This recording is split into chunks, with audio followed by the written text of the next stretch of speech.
Welcome back to another story on Infidelity Tales Lab. Before we begin, tell us, where in the world are you watching from?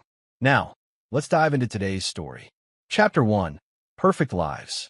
Matt Anthony adjusted his tie as he walked through the spacious foyer of his suburban mansion.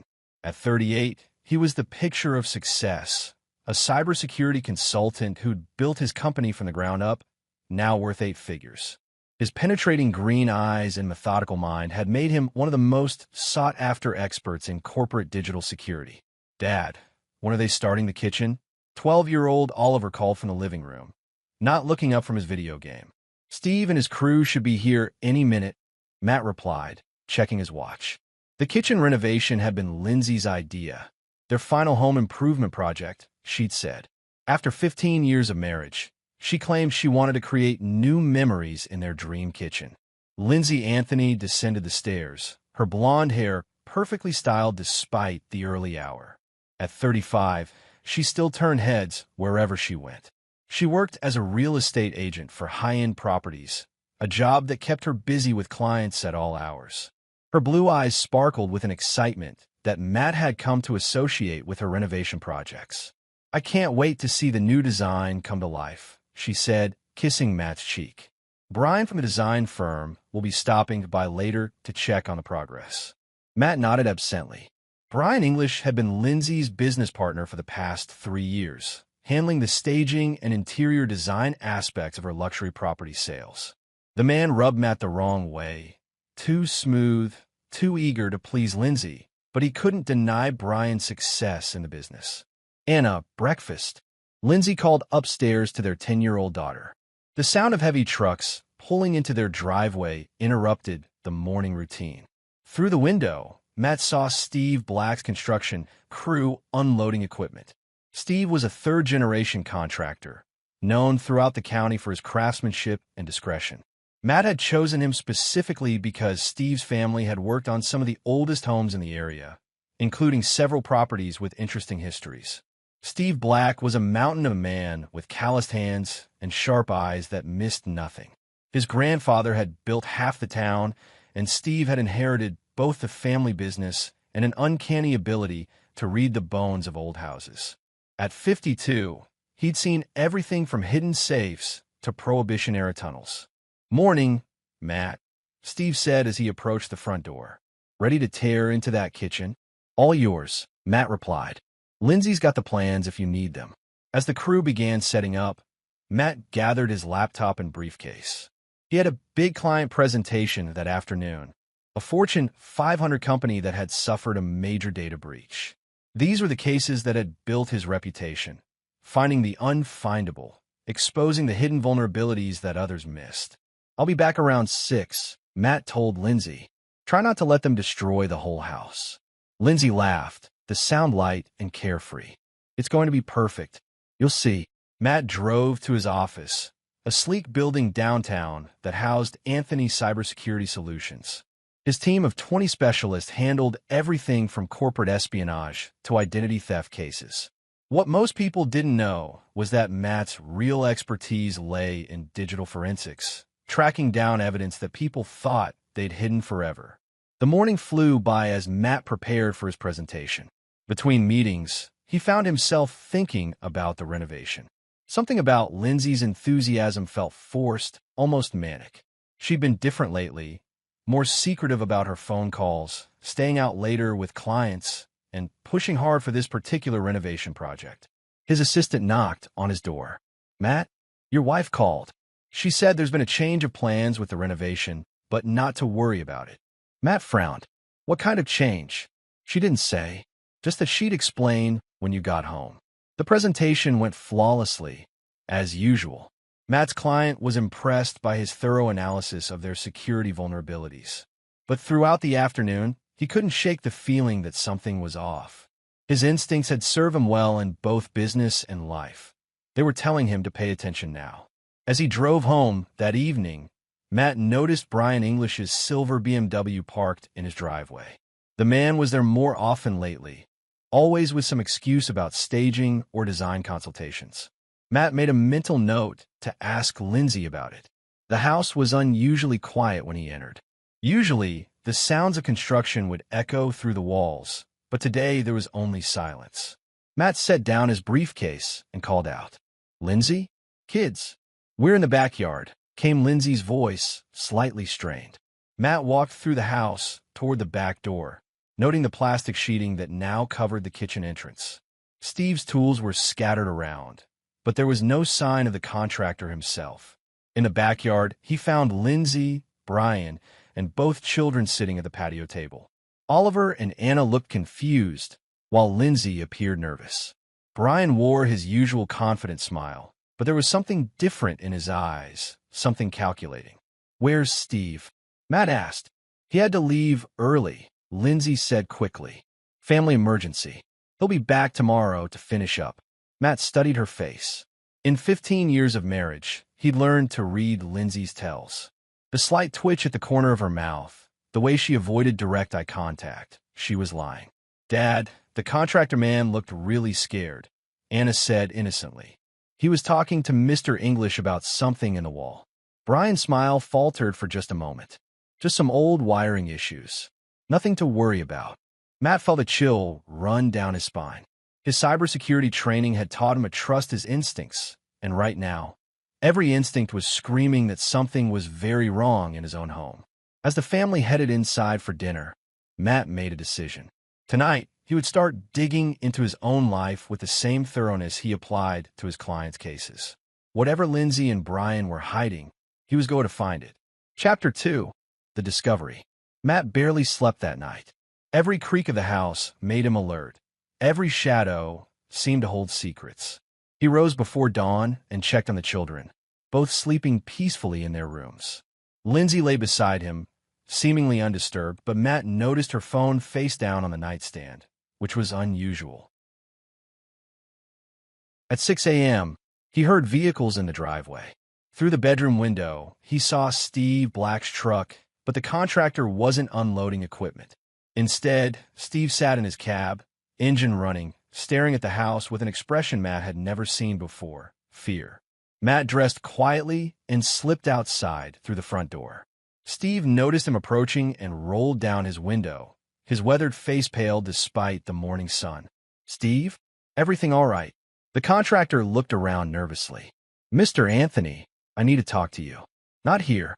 Can you meet me at Murphy's Diner in 20 minutes? "What's this about?" "Just please. And don't tell your wife." 20 minutes later, Matt sat across from Steve in a corner booth at the local diner. The contractor's hands shook as he lifted his coffee cup.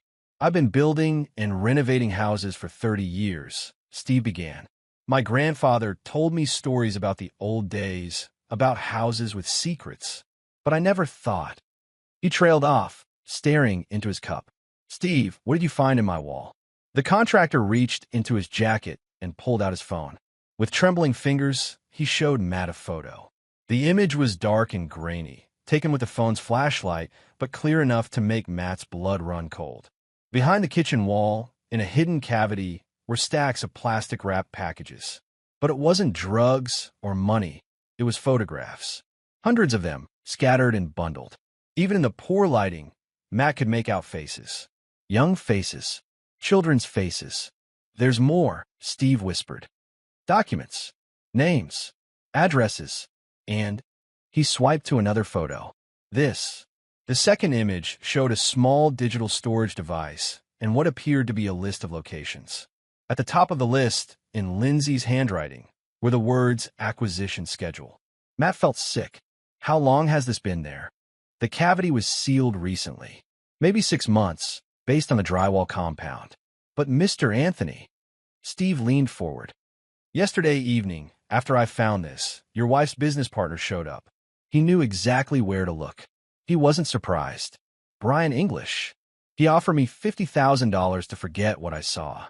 When I refused, he made it clear that my family's safety depended on my silence." Steve's voice cracked. "I've got grandchildren, Mr. Anthony, but I can't live with this." Matt's mind raced, processing the implications. His wife, the mother of his children, was involved in something that required hiding evidence behind walls. And Brian English was in on it. "I need you to do something for me," Matt said, pulling out his own phone. I need you to go back to the house and continue working as if nothing happened. Can you do that? Steve nodded reluctantly. What about the evidence? Leave it exactly where it is. But I need you to install something for me. Matt showed Steve a small device from his cybersecurity kit. It's a wireless camera, battery-powered, motion-activated. Hide it where it can monitor that wall cavity. You think they'll come back for it? I'm counting on it. After Steve left, Matt sat in his car outside the diner, fighting waves of nausea. The woman he'd loved for 15 years, the mother of his children, was involved in something that required hiding evidence. The implications were too horrific to fully process. He called his office and cleared his schedule, then drove to a secure facility across town where he kept sensitive equipment for high-level cybersecurity operations. From a locked safe, he retrieved several devices, GPS trackers, listening devices, and a sophisticated phone cloning tool that could mirror Lindsay's communications. Matt Anthony had spent years hunting digital predators and exposing corporate criminals. Now, he would turn those same skills on his own family.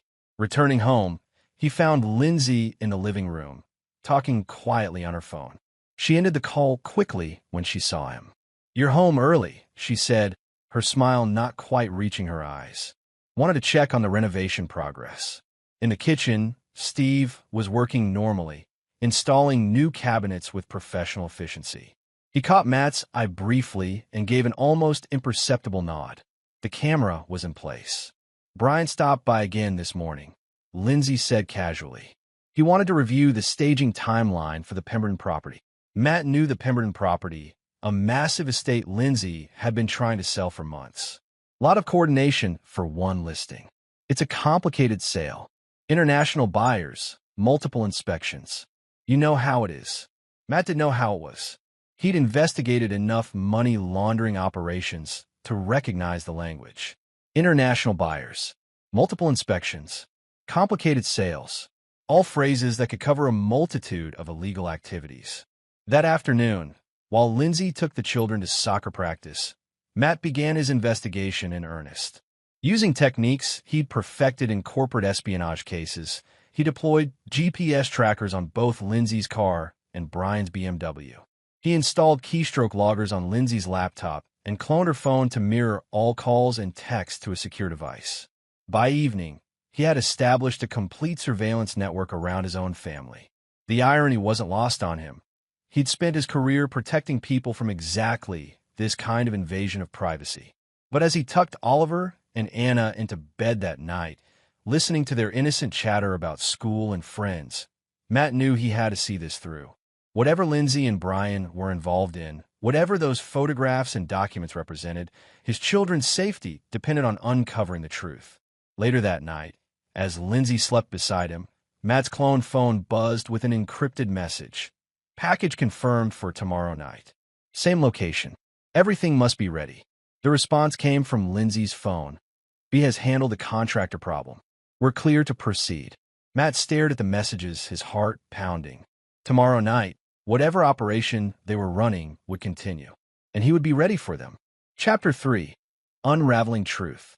Matt spent the morning in his home office, ostensibly working on client cases while actually monitoring the feeds from his surveillance network.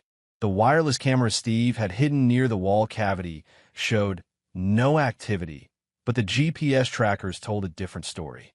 At 9:17 a.m., Lindsay's car had made an unscheduled stop at a warehouse district across town.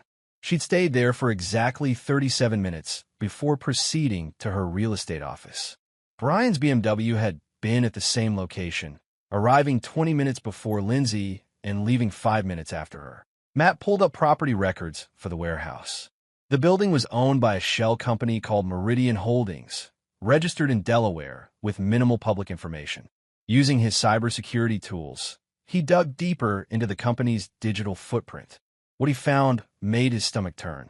Meridian Holdings had connections to 3 other properties in different states. Cross-referencing the addresses with federal databases, Matt discovered that 2 of these locations had been raided by the FBI in the past 18 months. The charges: human trafficking and exploitation of minors. The 3rd location was still active. Matt's phone buzzed with another mirrored message from Lindsay's device. This time was a photo, a young girl, maybe 13, with frightened eyes. Below the image was a price, $50,000. Matt rushed to the bathroom and vomited. When he returned to his desk, there were more messages. Location coordinates, pickup times, client preferences. His wife wasn't just involved in trafficking, she was running a procurement operation. The front door slammed, announcing Lindsay's return. Matt quickly secured his monitoring devices and composed himself. When Lindsay entered his office, she was carrying coffee and wearing her brightest smile. "How's work going?" she asked, setting a cup on his desk. "Fine. Busy day." Matt studied her face, looking for any sign of the monster he now knew her to be. But Lindsay looked exactly as she always had, beautiful, confident, loving. "I need to run some errands this afternoon," she said. "Brian and I have a client meeting for the Pemberton property. International buyers, very exclusive. What time will you be back?" "Late. These overseas clients prefer evening meetings." She kissed his forehead. "Don't wait up." After Lindsay left, Matt called Steve Black. "The camera has been transmitting all morning," Steve reported. "No one's been near the wall. But I've got the rest of that cavity mapped out now. There's a tunnel behind it. A tunnel connects to the storm drain system. Someone could access that hiding spot from outside the house without ever entering through the doors." Matt felt pieces clicking into place. Lindsay had chosen this house specifically. The renovation wasn't about creating new memories. It was about accessing an existing network. That evening, Matt told the children he had to work late and arranged for them to sleep at their grandmother's house. Then he prepared for surveillance. He loaded his car with long-range cameras, listening devices, and a GPS tracker that could be attached to vehicles from a distance. At 9 p.m., he positioned himself near the warehouse where Lindsay and Brian had met that morning. The building appeared abandoned, but Matt's thermal imaging equipment detected heat signatures inside. Multiple people moving around. At 9:47 p.m., Brian's BMW arrived, followed by Lindsay's car and a black van. Matt used his long-range camera to document everything. Through the lens, he watched as three men emerged from the van. One was clearly a client, expensive suit, nervous demeanor. The other two were security. Lindsay and Brian led them into the warehouse. Using a parabolic microphone, Matt caught fragments of conversation, fresh inventory, premium selection, completely untraceable. His hands shook as he recorded everything. These weren't abstract criminals he was investigating. This was his wife, casually discussing the sale of human beings. At 11:15 p.m., the group emerged from the warehouse. The client appeared satisfied, shaking hands with both Lindsay and Brian. Money changed hands, thick envelopes that Brian pocketed. As the vehicles prepared to leave, Matt saw something that made his blood freeze. A figure was loaded from the warehouse into the van, small, clearly young, struggling weakly against restraints. Matt followed the van at a distance, using his GPS tracker to maintain surveillance without being detected. The van led him to an upscale neighborhood 40 minutes away, stopping at a mansion with high walls and security gates. He documented the address, the license plates, and the transfer of the victim. By the time he returned home, it was 3 a.m., and Lindsay was already asleep. The next morning, Matt contacted Detective Rosa Nixon, a federal agent he'd worked with on cybercrime cases. They met at a secure location where Matt presented his evidence. The photos from the wall cavity, surveillance footage from the warehouse, financial records he'd uncovered about Meridian Holdings, and the documented human trafficking transaction. "This is beyond local jurisdiction," Detective Nixon said grimly. "I need to bring in federal task force agents." "But Matt," she paused, "your wife is going to prison for the rest of her life. Are you prepared for that? What about my children? They'll be safe. We'll make sure of that. But you need to stay close to your normal routine until we can move. If Lindsay suspects anything, I understand. There's something else. We've been tracking this network for 2 years. Your wife and her partner are significant players, but they're not the top of the organization. We need them to lead us to the leadership." Matt nodded, though the weight of the decision pressed down on him. He would have to continue living with Lindsay, pretending everything was normal, while federal agents built their case. How long? 2 weeks, maybe 3. Can you do it? Matt thought about the children in those photographs, about the young girl loaded into the van, about Oliver and Anna sleeping safely in their beds. I can do it. But as he drove home, Matt Anthony began planning something the federal agents didn't know about, something they wouldn't approve of. Because while Detective Nixon was focused on building a legal case, Matt was planning something much more personal. The people who had turned his wife into a monster, who had threatened his children's safety, who had used his home as part of their network, they were going to pay in ways the justice system couldn't deliver. Chapter 4. The Hunter's Patience. 2 weeks of living a lie nearly broke Matt's sanity. Every morning, he kissed Lindsay goodbye, knowing she would spend her day pricing human lives. Every evening, she returned home with stories about property showings and client meetings, while Matt's surveillance devices recorded the truth. But Matt Anthony hadn't built a cybersecurity empire by breaking under pressure. He'd learned patience from years of tracking sophisticated criminals who thought they were untouchable. Now he applied that same methodical approach to his own life. During the day, while Lindsay worked her trafficking operations, Matt coordinated with Detective Nixon's federal task force. They'd identified 17 victims in the network, ranging in age from 12 to 17. The organization spanned 4 states and had connections to international trafficking rings. More importantly, they'd identified the leadership, a man named Howard Wolf, who operated from a compound in rural Montana, and his lieutenant, Daniel Shelton, who ran the East Coast operations from a legitimate shipping company. Your wife reports directly to Shelton, Detective Nixon explained during one of their secure meetings. She's not just procurement. She's operational management for this entire region. Matt absorbed this information with cold clarity. Lindsay wasn't a victim or a reluctant participant. She was a willing architect. The federal case is solid, Nixon continued. But we need one more piece. We need documentation of the financial network. Without that, we can't seize the assets or break the money trail. What kind of documentation? Digital records, bank accounts, transaction logs, client databases.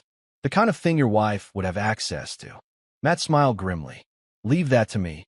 That evening, while Lindsay attended another client meeting, Matt implemented the most sophisticated digital infiltration of his career.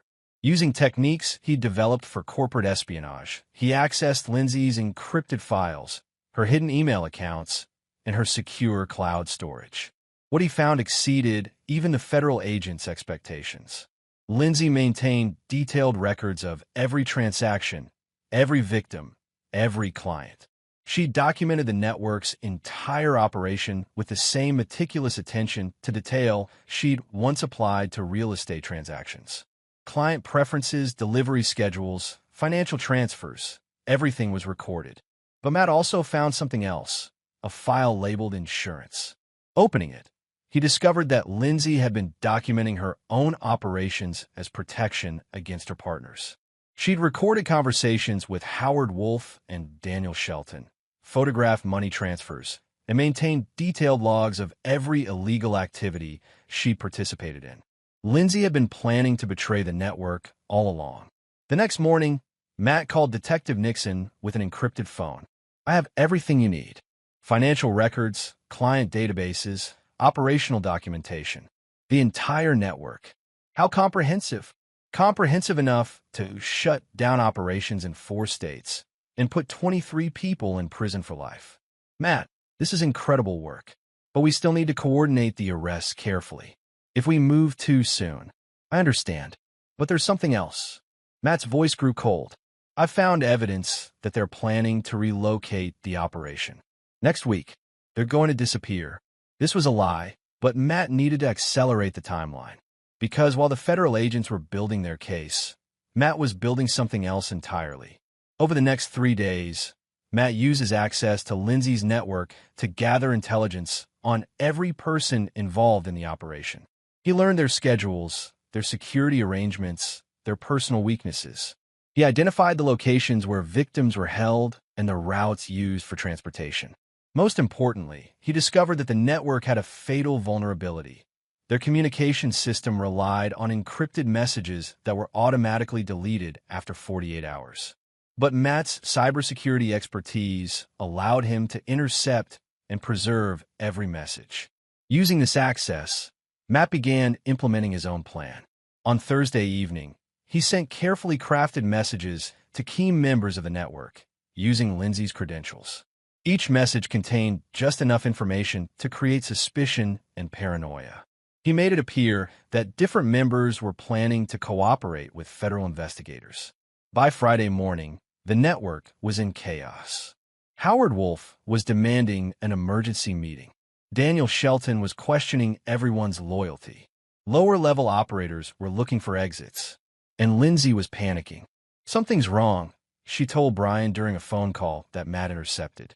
"Howard thinks someone's talking to the feds. He wants all regional managers of the compound by Sunday. All of us." Brian's voice was strained. "That's never happened before." He's scared, and when Howard gets scared, people disappear. Matt smiled as he listened to the conversation. His psychological manipulation was working perfectly. By creating the impression that the network was compromised, he was forcing them to make desperate moves that would expose their entire operation. But Matt had a more personal agenda than just helping the federal case. That Saturday night, while Lindsay prepared for a trip to Montana, Matt made his own preparations. In his secure workshop, he assembled equipment that would never appear in any federal evidence locker. Untraceable communication devices, surveillance gear that couldn't be traced back to him, and other tools from his cybersecurity operations that operated in legal gray areas. On Sunday morning, Lindsay kissed him goodbye, claiming she was attending a real estate conference in Denver. She would be gone for 3 days. Matt waited exactly 1 hour after her departure before implementing the final phase of his plan. Using the network's own communication system, he sent a single message to Howard Wolf.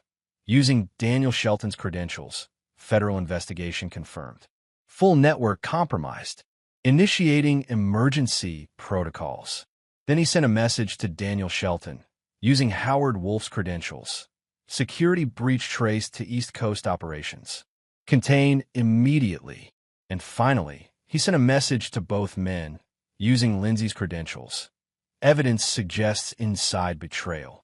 Recommend immediate shutdown of all operations and elimination of potential witnesses. Within hours, the network began destroying itself from within. As Matt monitored the chaos unfolding through his surveillance network, he felt no satisfaction, only cold determination. The federal agents would get their prosecutions and their justice system victory. But Matt Anthony was playing a longer game. By the time this was over, everyone who had threatened his family would understand exactly what happened when someone crossed a man who made his living finding people who thought they were unfindable. Chapter 5. The Web Titans. The network's self-destruction exceeded even Matt's calculated expectations.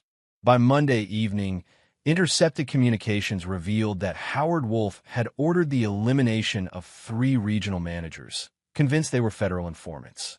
Daniel Shelton had responded by moving all East Coast assets to secure locations and implementing radio silence protocols. And Lindsay was trapped in Montana, unable to communicate with anyone without confirming suspicions of betrayal. Matt coordinated with Detective Nixon to ensure the federal task force was positioned to capitalize on the chaos. "They're going to start eliminating evidence and witnesses," he warned during a secure call. "If you're going to move, it has to be now." "We're ready," Nixon confirmed. "Teams are in position at 6 locations. But Matt, once we start this, there's no going back. Your wife will get exactly what she deserves." That Tuesday morning, as federal agents prepared for coordinated raids across 4 states, Matt received an encrypted call on Lindsay's phone. The caller ID showed Daniel Shelton. "Lindsay, thank God." Shelton's voice was strained. "Where are you?" Matt had spent days studying Lindsay's speech patterns and responses. Using a voice modulation app, he replied in her tone, "Safe house in Denver." "What's happening?" "Howard's lost his mind. He thinks you're all informants. He's ordered termination protocols for everyone below his level. All of us. Everyone. I've got teams moving to secure positions. You need to get to the secondary location in Colorado Springs. Tonight." Matt smiled grimly. The secondary location in Colorado Springs was already under federal surveillance. Shelton was unknowingly walking into a trap. Daniel, what about the evidence at my house? The backup files. Burn everything. The whole operation is compromised. Understood. After ending the call, Matt immediately contacted Detective Nixon. They're moving tonight. Colorado Springs location. And they're planning to destroy evidence at my house. We'll have teams at both locations. But Matt had already anticipated this moment. That afternoon, while federal agents prepared their operations, he drove to a secure storage facility where he'd hidden copies of every piece of evidence he'd gathered. Financial records, surveillance footage, client databases. Everything was preserved in multiple formats. The federal case would proceed regardless of what happened to the evidence in his house. But Matt's personal mission required a different approach. That evening, he waited in his darkened home office, monitoring security cameras he'd installed throughout the property. At 11:47 p.m., two figures approached the house through the storm drain tunnel that connected to the hidden wall cavity. Matt recognized both men from his surveillance, Brian English and a security contractor named Pete Shelton, Daniel's brother. They'd come to destroy the evidence and, based on intercepted communications, eliminate any witnesses who might compromise the operation. Through his security monitors, Matt watched them enter the tunnel system and approach the wall cavity. They worked efficiently, removing the hidden photographs and documents. But they didn't know about the surveillance cameras, and they didn't know that Matt had already copied everything. As they prepared to leave, Brian made a phone call. Matt's listening devices picked up both sides of the conversation. Evidence secured, Brian reported. What about the contractor? Came the reply. Daniel Shelton's voice. Steve Black? We handled that yesterday. Matt's blood ran cold. Steve Black, the contractor who discovered the evidence and tried to do the right thing, was dead. And the family? The husband and children are scheduled for tomorrow. House fire. Electrical failure during renovation. Matt closed his eyes, fighting rage that threatened to overwhelm his careful planning. They intended to murder his children to cover their tracks. But this revelation only confirmed that his approach was correct. The federal justice system would prosecute these people, but it couldn't protect future victims from the network's retribution. Some threats required a more permanent solution. As Brian and Pete finished their work in the tunnel, Matt moved to the next phase of his plan. Using their own communication network against them, he sent a series of messages designed to create maximum chaos. To Howard Wolf, he sent evidence that Daniel Shelton was cooperating with federal agents. To Daniel Shelton, he sent proof that Howard Wolf had ordered his assassination. To both men, he provided location data suggesting that Brian English was providing information to federal investigators.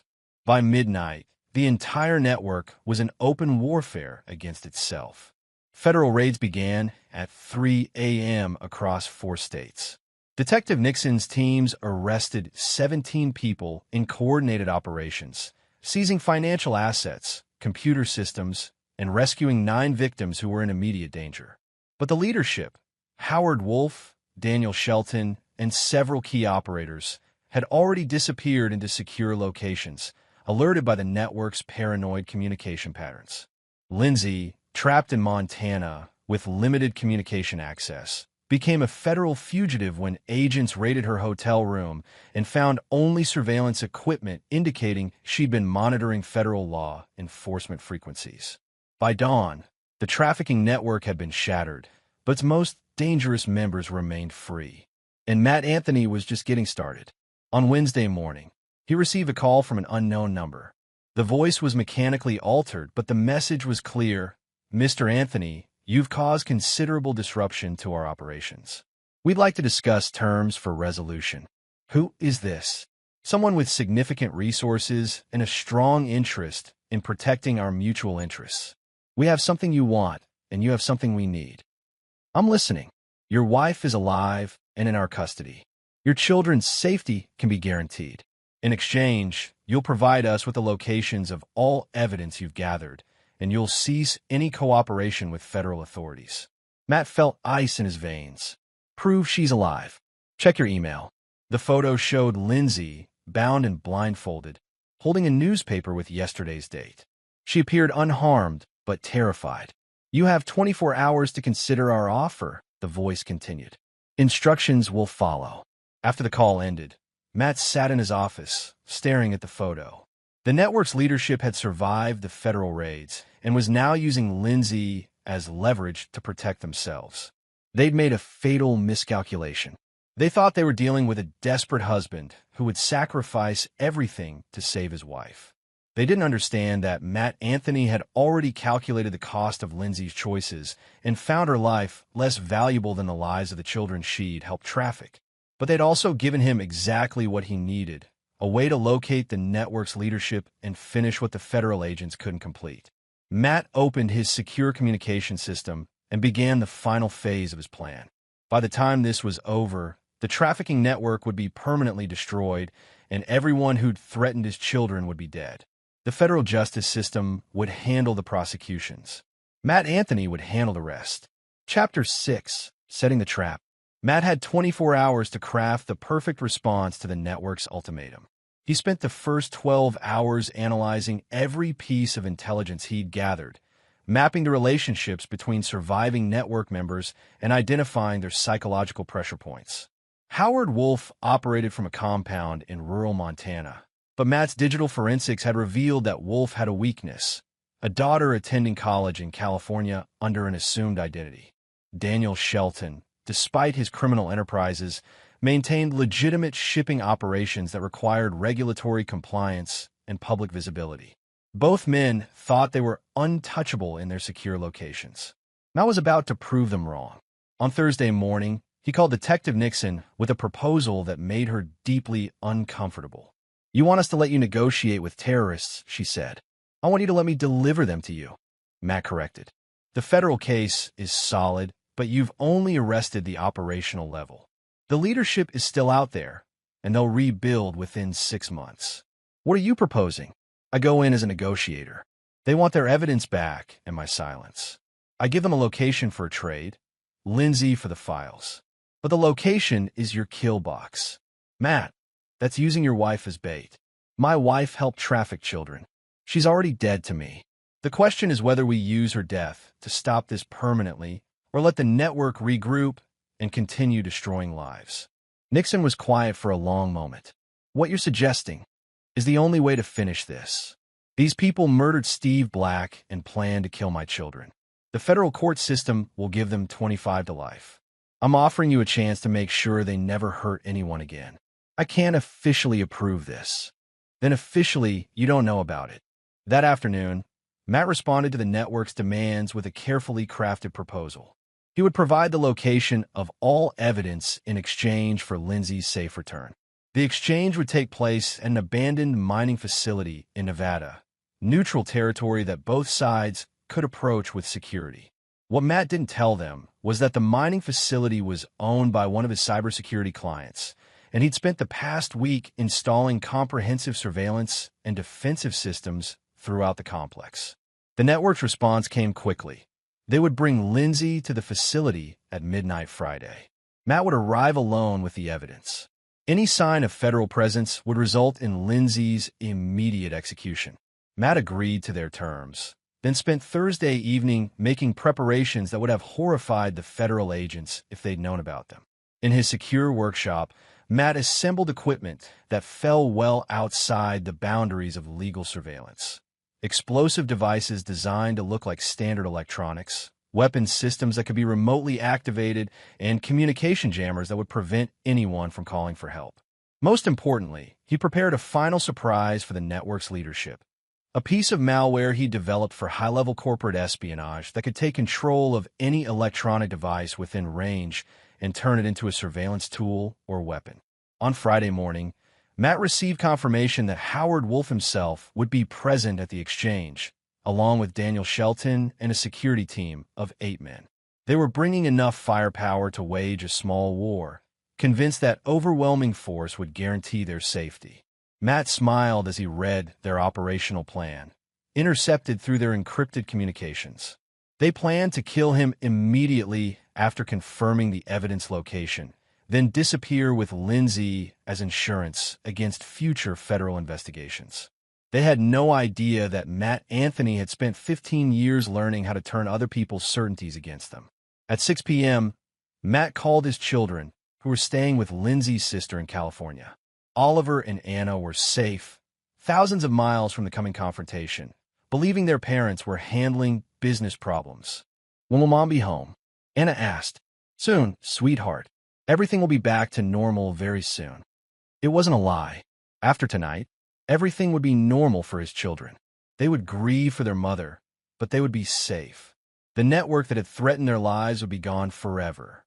At 10 p.m., Matt drove toward Nevada, carrying a briefcase containing what appeared to be comprehensive evidence files. In reality, the briefcase contained decoy materials and a sophisticated explosive device that would detonate on remote command. The real evidence was already in federal custody, copied and distributed to multiple agencies to ensure the prosecutions would proceed regardless of what happened tonight. As he approached the mining facility, Matt activated the defensive systems he'd installed throughout the complex. Motion sensors, infrared cameras, and automated response protocols came online. If anyone tried to leave the facility without his authorization, they would discover that the abandoned mine was now the most sophisticated kill box ever constructed by a cybersecurity expert with unlimited resources and no concern for legal boundaries. At 11:47 p.m., Matt received a message on his secure phone. "Targets approaching. Multiple vehicles. Confirm you're ready." Matt typed his response, "Ready." But the message hadn't come from Detective Nixon or the federal task force. It had come from Nate McKenna, a private military contractor Matt had worked with on corporate security operations. McKenna's team was positioned around a mining facility, armed and authorized to ensure that no one left alive except Matt. The federal agents would find the network's leadership dead and all evidence pointing to internal warfare within the trafficking organization. There would be no trial, no appeals, no chance for the network to rebuild. At midnight, headlights appeared in the distance, approaching the mining facility. Howard Wolf, Daniel Shelton, and their security team were walking into a trap that would end the network permanently. Matt Anthony had spent his career protecting people from digital predators. Tonight, he would finish the job with methods that the justice system couldn't provide. As the vehicles entered the kill box, Matt armed his final surprise: malware that would record everything that happened next and automatically upload the footage to federal authorities, providing perfect evidence of the trafficking network's violent end. The hunt was over. The reckoning was about to begin. Chapter 7: The Reckoning. The mining facility at midnight looked like something from a post-apocalyptic film. Abandoned structures silhouetted against the Nevada sky, surrounded by rusted equipment and deep shafts that disappeared into darkness. Matt had chosen the location specifically for its isolation and the psychological advantage it would provide. 3 vehicles approached through the desert: a black SUV carrying Howard Wolf and Daniel Shelton, followed by 2 tactical vehicles with their security team. Matt watched through thermal imaging as 9 heavily armed men took positions around the facility, thinking they were establishing tactical superiority. They had no idea that every movement was being recorded by hidden cameras, every word picked up by directional microphones, and every electronic device they carried was now compromised by Matt's malware. At 12:07 a.m., Howard Wolf's voice echoed across the empty facility. "Anthony, show yourself." Matt emerged from a main building, briefcase in hand, moving with deliberate calm. He'd spent years negotiating with corporate criminals who thought they held all the cards. Tonight was just another negotiation, except the stakes were personal. "Where's my wife?" Matt called out. "She's safe," Daniel Shelton replied, stepping into view. Even in the moonlight, Matt could see the man's expensive suit and confident demeanor. For now, Howard Wolf appeared next, a mountain of a man with cold eyes and scarred hands. At 62, he'd built his trafficking empire through 3 decades of violence and intimidation. He looked at Matt with the casual contempt of a predator evaluating prey. "You've caused us considerable trouble, Mr. Anthony," Wolf said. "Lost us millions in assets. Got several of our people arrested. You made it personal when you threatened my children." "Nothing personal about business. Your wife was an asset. You were a security risk. Assets get protected. Risks get eliminated. Show me Lindsay. Wolf gestured to one of his men, who opened the rear door of the SUV. Lindsay stumbled out, her hands zip-tied, a blindfold covering her eyes. Even from a distance, Matt could see she was terrified. She's been very cooperative, Shelton said. Provided us with detailed information about your investigation methods. Remarkable how quickly people's loyalties change when their survival is at stake. Matt felt a cold satisfaction. Even now, Lindsay was betraying him, probably hoping her cooperation would save her life. She still didn't understand that her life had ended the moment he'd discovered those photographs in the wall. The evidence, Wolf demanded. All of it. Files, recordings, digital copies. Matt held up the briefcase. Everything's here. Financial records, client databases, surveillance footage. The complete federal investigation file. Toss it over. My wife first. Wolf laughed, a sound like grinding metal. Your wife comes with us. Insurance against future problems. The evidence gets examined. If it's complete and accurate, maybe she lives long enough to see Christmas. Matt had expected this betrayal. It was exactly what he would have done in Wolf's position. Take the evidence and keep the leverage. No deal, Matt said. We do this simultaneously or nobody gets anything. You're not in a position to negotiate, Shelton called out. We have 9 guns trained on you right now. And I have federal agents positioned around this facility, Matt replied, knowing it was a lie that would create exactly the reaction he needed. The response was immediate. Security team members began reporting movement in the shadows, imaginary federal agents that their paranoia conjured from every wind-blown piece of debris. Boss, we've got possible movement on the South Ridge, one of them radioed. North side clear, but thermal's picking up something weird. Matt smiled. His psychological manipulation was working perfectly. By suggesting federal presence, he'd activated the network's deepest fear and turned their own security protocols against them. How many agents? Wolf demanded. Enough, Matt replied. This was never about a trade. This was about bringing you into the open. It was then that Howard Wolf made his fatal mistake. Convinced he was about to be surrounded by federal agents, he decided to eliminate the immediate threat and fight his way out. Kill him, Wolf ordered. Take the briefcase and extract immediately. 4 security team members raised their weapons, aiming at Matt's position. But as they did, the facility's defensive systems activated. High-intensity floodlights blazed to life, temporarily blinding everyone in the open. The sound of gunfire erupted from multiple directions as Nate McKenna's team engaged the security personnel with precision sniper fire. But Matt's most devastating weapon was digital. As Wolf's men tried to coordinate their response using encrypted radios, Matt's malware turned their own communication devices against them. Their radios began broadcasting their positions to Matt's team while generating false reports of federal agents advancing from all directions. We're surrounded, someone screamed into the radio. Fall back to defensive positions. Where the hell are they coming from? In the chaos, Matt activated the briefcase's hidden payload. The explosion wasn't large, just enough to destroy the decoy evidence and create additional confusion. But the psychological effect was devastating. Howard Wolf, realizing he'd been outmaneuvered, grabbed Lindsay and pressed a gun to her head. Federal agents. I have a hostage. I want safe passage out of here. Matt stepped into the light, no longer pretending to be a desperate husband negotiating for his wife's safety. His voice was calm, cold, and utterly in control. There are no federal agents here, Howard. There's just me. That's impossible. The gunfire, private contractors, the communications interference, my malware, the surveillance, my equipment. You walked into a trap designed by someone who spent 15 years learning how to hunt people like you. For the first time, fear appeared in Howard Wolf's eyes. You're insane. I'm thorough.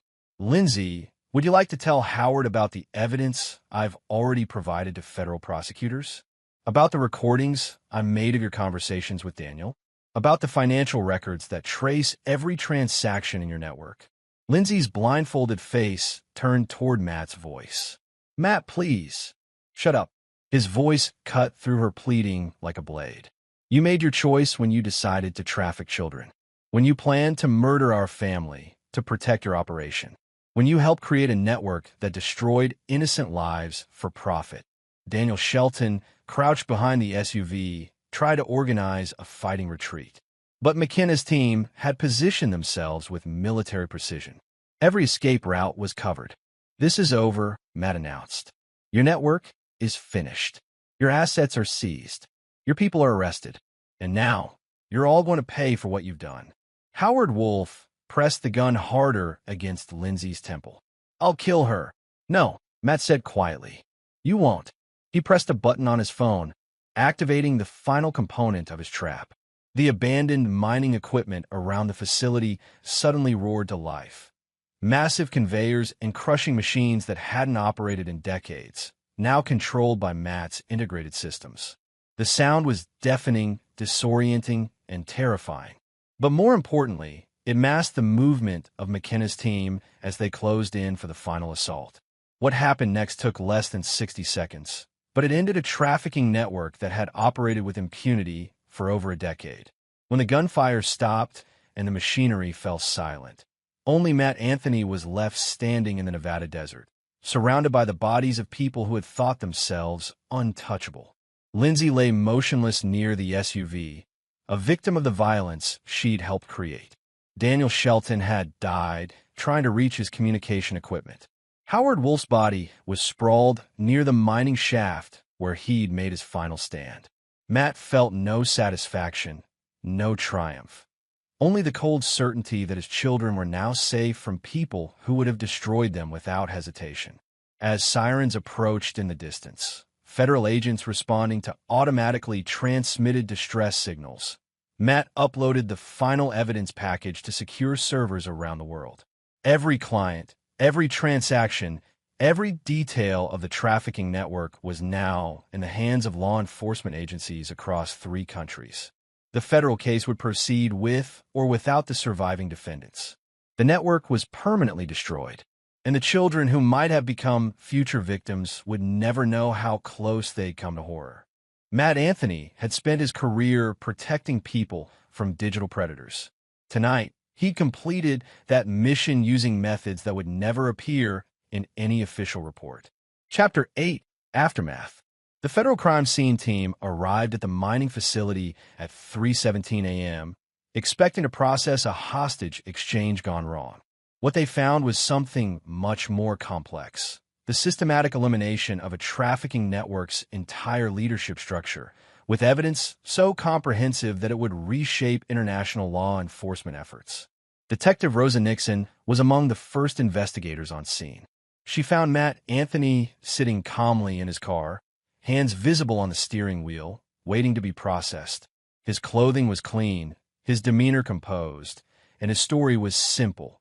He'd arrived to negotiate for his wife's release and found himself caught in a firefight between network members and unknown assailants. "Unknown assailants?" Nixon asked during their preliminary interview. "I never saw them clearly," Matt replied. "The facility lighting was damaged early in the engagement. I took cover and waited for it to end."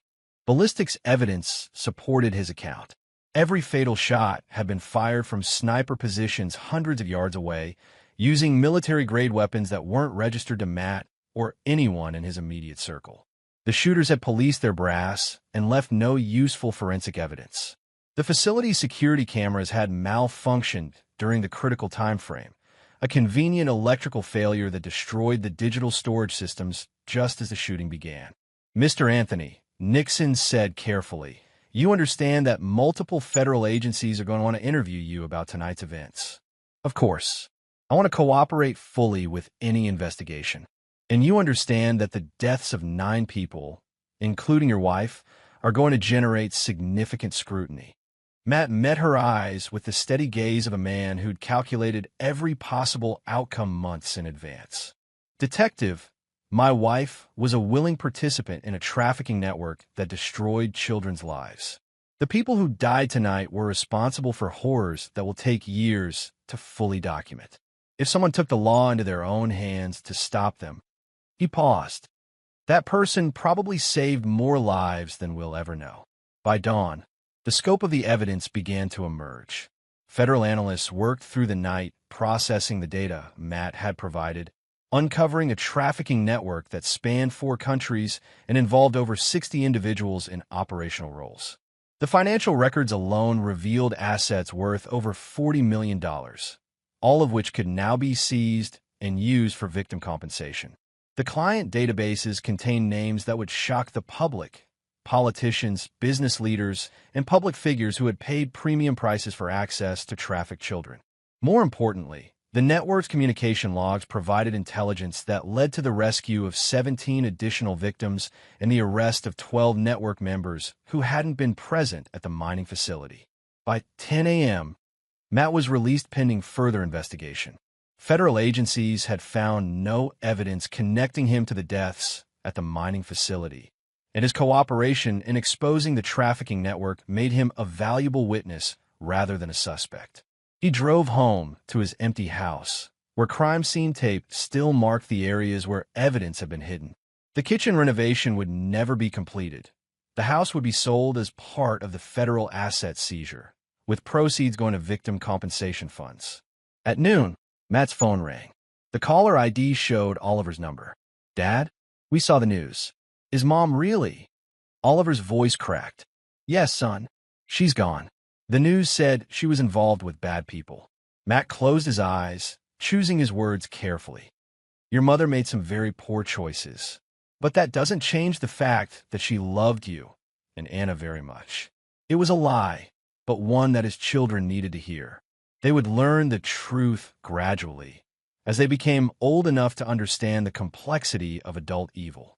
For now, they needed to grieve their mother without the burden of knowing what she'd become. When are we coming home?" "You're not. We're starting over. New house, new city, new everything." Matt had already made arrangements with a client in Oregon who specialized in witness protection for corporate whistleblowers.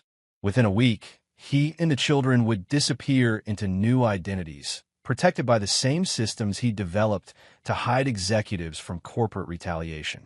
The Anthony family would cease to exist, replaced by a family with no connection to trafficking networks or federal investigations.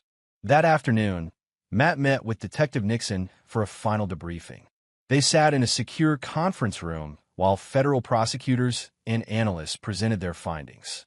"The evidence you provided has given us the largest trafficking prosecution in U.S. history," the lead prosecutor announced. 47 defendants across 4 jurisdictions. Asset seizures totaling $63 million. An intelligence that's already disrupted 3 additional networks. "What about the children?" Matt asked. 17 victims recovered and receiving treatment. Another 23 identified through the network's records, with international cooperation to provide support services. Matt nodded. It was the outcome he'd worked toward, but the numbers couldn't capture the reality of lives destroyed and barely rescued. "There's one more thing," Detective Nixon said. "The investigation into the mining facility deaths. We found no evidence of your involvement, but you know I was involved. I know that 9 very dangerous people died in a way that prevented them from ever hurting anyone again. I know that without those deaths, the network's leadership would have disappeared and rebuilt their operation within 6 months. And I know that sometimes the justice system needs help from people who aren't constrained by legal limitations." Matt studied her face. "Are you asking me to confess to something?" "I'm telling you that as far as federal law enforcement is concerned, you're a hero who risked his life to expose a trafficking network and save children. What happened at that mining facility was an internal war between criminals that eliminated a major threat to public safety. And unofficially, I hope whoever was responsible sleeps well at night, because they did what needed to be done." 3 days later, Matt Anthony closed the accounts of his cybersecurity company and transferred all assets to a victim support foundation. He donated his house to federal authorities for asset seizure and said goodbye to a life he'd spent 15 years building. On Thursday morning, he picked up Oliver and Anna from their aunt's house in California. They drove north toward Oregon and their new life, while behind them, federal prosecutors began the largest trafficking trial in American history. The children asked few questions during the long drive. They were too young to fully understand what their mother had done, but old enough to sense that their old life was gone forever. "Dad," Anna asked as they crossed the Oregon border, "are we going to be okay?" Matt looked at his children in the rearview mirror, innocent faces that would never be threatened by the monsters who had used their home as part of a trafficking network. "We're going to be better than okay," he promised. "We're going to be safe." And for the first time in months, Matt Anthony allowed himself to believe that was true. Chapter 9, New Beginnings. 6 months later, Michael Sullivan, formerly Matt Anthony, stood in the kitchen of a modest farmhouse outside Portland, Oregon, watching his children adapt to their new lives with the resilience that had always amazed him. Oliver, now 13, had joined the local soccer team and discovered a talent for computer programming that reminded Matt of his own younger years. Anna had found her place in the school's art program, creating paintings that were bright and hopeful, a stark contrast to the darkness they'd left behind. The federal trial had concluded 3 weeks earlier with guilty verdicts for all 47 defendants. The judge had handed down sentences ranging from 25 years to life without parole. Asset seizures had generated over $80 million for victim compensation, and international cooperation had dismantled trafficking networks in 7 countries. But Michael, rarely followed the news coverage. That chapter of his life was closed, sealed behind layers of legal protection and witness security protocols that made his new identity unbreachable. His new cybersecurity consulting firm specialized in protecting children's advocacy groups and victim support organizations. The work paid modestly compared to his previous corporate clients, but provided something more valuable: the certainty that his skills were being used to protect rather than merely profit. On a Tuesday morning in spring, Michael received a secure message from Detective Nixon, one of only 3 people who knew his new location. The message contained a single photograph: a young girl, maybe 14, smiling at the camera from what appeared to be a group therapy session. The accompanying text read, "One of the rescued victims from your case. She's been adopted by a loving family and is doing well in school. Thought you'd want to know that the work was worth it." Michael studied the photograph for a long moment, then deleted the message according to security protocols. But he printed the photo and placed it in a secure file with 16 others, images of children whose lives had been saved by the destruction of the trafficking network. They were his real victory, not the prosecutions or asset seizures or headlines about justice being served. Every smile in those photographs represented a life that would unfold naturally, free from the horror that Lindsay and her partners had planned to inflict. That afternoon, Anna burst through the front door with excitement that had become routine since their move to Oregon. "Dad, look what Mrs. Patterson said about my painting." She held up a drawing of their farmhouse, surrounded by fields and mountains, with 2 children and a man standing in front of it. The family was small but complete. "It's beautiful, sweetheart." She said I should enter it in the state competition. "Will you help me with the application?" "Of course." As Anna ran upstairs to change clothes, Oliver appeared in the kitchen doorway.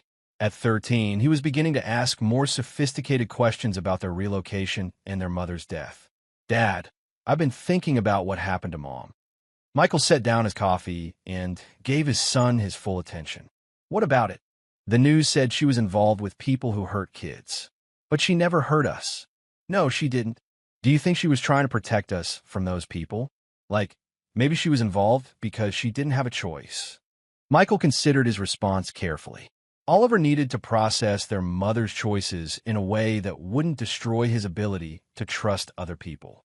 The full truth, that Lindsay had been a willing architect of horror, would come later when Oliver was mature enough to handle it. "I think your mother made some very bad decisions that she thought would protect our family. Sometimes people convince themselves that doing wrong things for right reasons makes those things acceptable. But it doesn't. No, it doesn't. Wrong is wrong, regardless of the justification." Oliver nodded thoughtfully. "Is that why we moved here?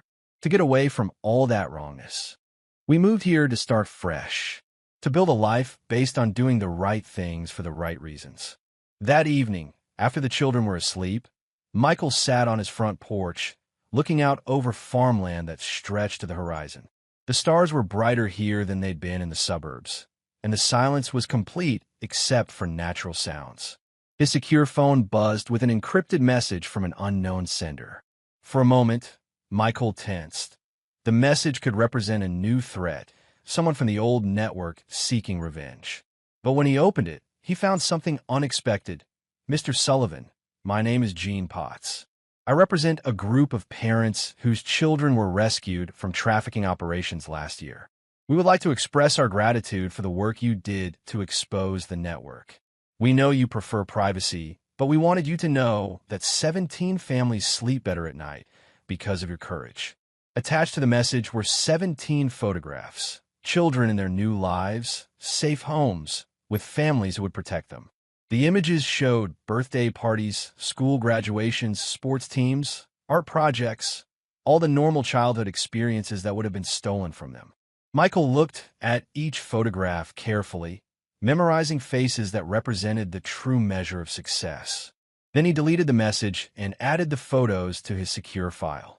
The next morning, Anna asked if they could plant a garden behind the house. "What kind of garden?" Michael asked. "Flowers. Lots of different colors. I want to paint them when they bloom." "We can do that." As they worked in the soil that afternoon, turning the earth and planning where each flower would grow, Michael realized that this was what victory actually looked like. Not the destruction of enemies or the satisfaction of revenge, but the quiet creation of something beautiful and innocent. Oliver joined them after school, bringing seeds he'd selected for vegetables that could grow alongside Anna's flowers.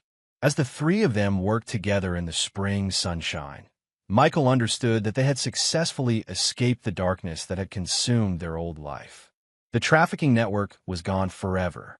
The children who had been rescued were healing in safe homes. The federal justice system had processed the legal consequences of the crimes. And Michael Sullivan was building a new life focused on protection rather than revenge, creation rather than destruction. That evening, as he tucked Anna into bed, she asked the question that had been coming for months.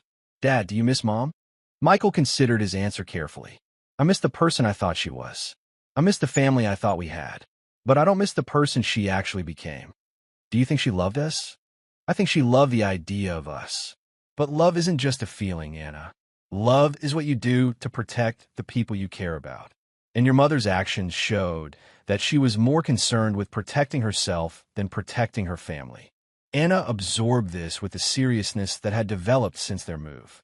"But you protected us, and I always will." As he turned off the lights and closed her door, Michael realized that Anna had identified the fundamental difference between himself and Lindsay. When faced with moral choices, Lindsay had consistently chosen self-preservation over protection of the innocent. Michael had chosen differently. 6 months after the destruction of the trafficking network, the world was measurably safer for children. Federal agencies had used the intelligence to disrupt related operations across 3 continents.